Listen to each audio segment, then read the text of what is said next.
Hello, আসসালামু আলাইকুম ওয়া রাহমাতুল্লাহি ওয়া বারাকাতু।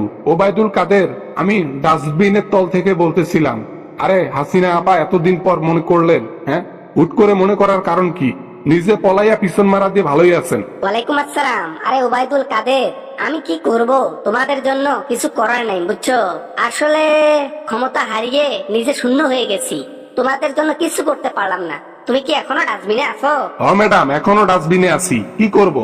আমার যে সাঙ্গু পাঙ্গু ছিল ওগুলার দ্বারাই খাবার দাবার আনি, কোন রকমে গন্ধের মধ্যে খাওয়া দেয়, আবার শুয়ে পড়ি। এটাই বর্তমান আমার দিনের কাজ হইছে। কি করব? ক্ষমতা না থাকলে যা হয় আর কি। আমি তো বাংলাদেশের মধ্যে একটা ভিডিও পাঠাই দিছি, ওটার রিয়েকশন এত হাইপ ছিল, বাপরে বাপ। জনগণ এখনো রাগ কমে নেই আমাদের প্রতি, বুঝছো? আমাদের বিল্ডিং বিল্ডিং সব ভাঙা ধুলেসাৎ করে দিছে। এখন কি রাজনীতিতে যাবা? ট্রেন থেকে উঠবা? এই কথা যা একবার বলছেন, আর একবার বললে ইন্ডিয়াতে গিয়ে দিল্লিতে গিয়ে আপনার মুখের মধ্যে দুইটা গু দিয়ে ঘষা দেব, বুঝছেন? কোন রকমে বেঁচে আছি, এটাই বাপের কপাল। আবার রাজনীতিতে গিয়ে পুরো জীবন হারাতে চাই না। ধুর উবাইদুল কাদের, কি বলো এগুলা? আরে আমি বাংলাদেশের মানুষকে বোকা বানাইতে 1 সেকেন্ড সময় লাগে না, আর সবকিছু ম্যানেজমেন্ট আমি করে ফেলেছি।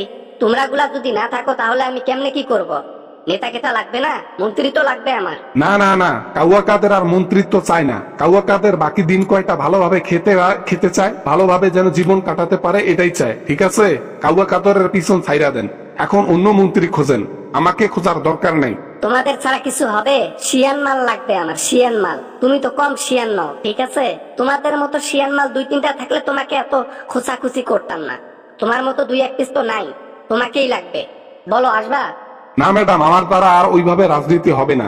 বাংলাদেশের মধ্যে দ্বিতীয়বার আওয়ামী লীগ আর ক্ষমতা যাইতেও পারবে না, আর আমাকে এগুলা বলেও লাভ হবে না। যে বাকিটুকু জীবন আছে, আমি কোন রকমের বর্ডারটা কোন রকমে যদি পার করতে পারি, বিদেশে গিয়ে ভালোভাবে জীবন কাটাবো।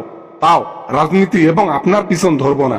বাপরে বাপ, আপনি পিছন যেভাবে টান দিচ্ছেন, এভাবে কোনোদিনও আমি ধোকা খাইনি। বাপরে বাপ, আমাকে প্লেনে নিয়ে গেলে কি খুব জায়গা আমার লাগতো? হ্যাঁ, আরে আমি তো কোনো রকমের সময় পাই নাই, 20টা মিনিট সময় পাইছি। আমি এবং এই যে আমার বোন আছে না, রেহেনা, ওকে নিয়ে আসছি। বাকি সবাইকে নেওয়ার সময় আছে বলো?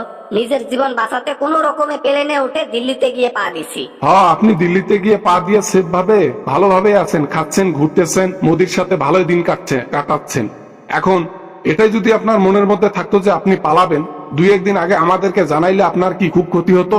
আরে আমি কি জানতাম যে সেনাবাহিনী আর যুদ্ধ করবে না, পুলিশেরা যুদ্ধ করবে না? তারা তো অতিরিক্ত মানুষকে উপরে পাঠাই দিয়েছে। পরে আমি ওদেরকে বলছি বোমা মারো, বোমা মারো, গ্রেনেড হামলা করো, করে নাই। এখন কি করব বলো? ছাত্রের দাবি সেদিন যদি মেনে নিতেন, তাহলে এই দিনগুলো আজ দেখতে হইতো না। আজকে আমি গুয়ের ডাস্টবিনে থাকতাম না, আর আজকে আপনি মোদির বিছানায় গিয়ে শুইতেন না। আজকে যদি আপনার এই ভুলগুলো না হইতো, কেন যে করতে গেলেন এমনটা? আরে আমি কি জানতাম এরকম কি নতুন কিছু নাকি?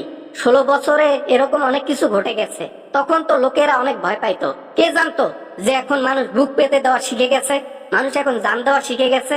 আর ওটাই তো ওদের লাভ হয়েছে। কোন এক বিখ্যাত ব্যক্তি বলেছিল যে আল্লাহ তাআলা ছাড় দেয়, ছেড়ে দেয় না। আমাদের সাথে ওইরকম ঘটেছে। আল্লাহ তাআলা খুব ছাড় দিয়েছে, অনেকবার বাঁচিয়েছে, শেষ বেলায় আর বাঁচাতে পারে নাই বা বাঁচায় নাই। আচ্ছা ওবায়দুল কাদের, আমার ভাতার আসতে তো লাঞ্চ করতে, ওকে খাবার দাবার দেব।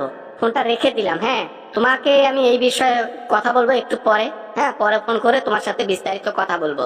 বাই বাই, ভালো থাকো। দেওয়াইয়া বংশের ছাওয়া পাওয়া বলে কি, কতদিন পিওনকে দিল, এখন অন্য দেশের প্রেসিডেন্টকে দিচ্ছে। হায় রে, সম্মানের একটুও দাম নেই। কোন নেতার পিছন ধরেছিলাম, এখন বাস খাইতেছে, আর এখন বুঝতেছি